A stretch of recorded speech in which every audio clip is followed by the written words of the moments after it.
Last ball, Razak, and that is a single. Is going to Abdur রাজ্জাকের 20তম ওভারের শেষ বলে বাউন্ডারি হাঁকিয়ে উল্লাসে ফেটে পড়ে নেদারল্যান্ডস। এমন উদযাপনের অবশ্য কারণও আছে। আইসিসির সহযোগী দেশ হয়েও টাইগারদের হারিয়ে ঘটিয়েছিল অঘটন। 2012 সালে নেদারল্যান্ডসের সাথে 2 ম্যাচের টি-20 সিরিজের শেষ ম্যাচে পচা শামুকে পা কাটার স্মৃতি নিয়ে ফেরে ক্যাপ্টেন মুশফিকুর রহিমের দল।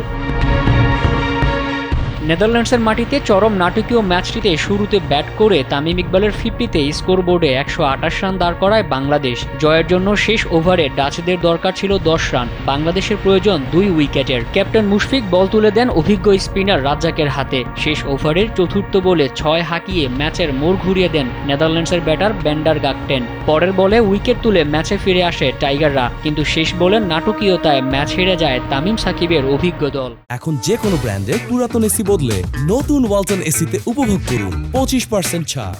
শেষ বলে প্রয়োজন ছিল 2 রান, মিস হিটেও বাউন্ডারি পেয়ে যান আহসান মালিক। অফসাইডে 30 গজ বৃত্তের বাইরে ছিল না কোনো ফিল্ডার। এক বল খেলেই বনে যান ডাচদের ঐতিহাসিক জয়ের নায়ক। এখন পর্যন্ত টি-20তে নেদারল্যান্ডসের সাথে 5 বারের দেখায় 4টিতেই জিতেছে টাইগাররা। আসন্ন সিরিজে শক্তিমত্তার বিবেচনায়ও বেশ এগিয়ে তরুণদের মিশেলে গড়া লাল সবুজের দলটা। কিন্তু নেদারল্যান্ডসেরও তো আছে বড় দলগুলোকে হারিয়ে অঘটন জন্ম দেওয়ার অভিজ্ঞতা। তাই দেখার বিষয় সিলেটে কোনো অঘটনের জন্ম দেবে ডাচরা নাকি নির্বিঘ্নে সিরিজ জিতবে বাংলা।